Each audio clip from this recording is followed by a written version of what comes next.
Tras las primeras imágenes de las hogueras finales de la Isla de las Tentaciones, y en previsión de lo que está por venir, ¡Es el amor de mi vida! ¡Me has fallado! ¡Me has fallado! Eres un puto falso. hoy hemos salido a la calle para preguntar a qué famosos sentaríais vosotros en una hoguera de confrontación.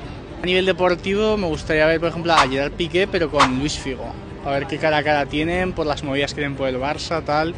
Pero podría haber buenas broncas y estaría divertido. Montoya y Manuel, que creo que dan mucho juego los dos. Alguno de Sálvame o algo así, La Pantoja con, yo qué sé, con Patiño o algo así.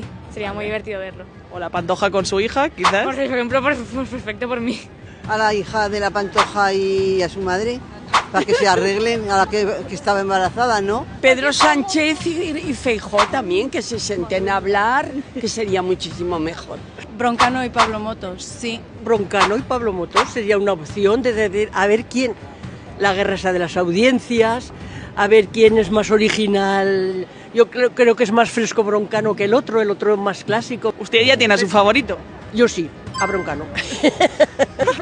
Pues por ejemplo, Shakira y Piqué. Primero sería Gerard Piqué y Shakira, Zelensky Trump y... La Oreja de Van Gogh, Amaya Montero. ¿Y vosotros a quiénes añadiríais a esta lista? Os leemos en comentarios.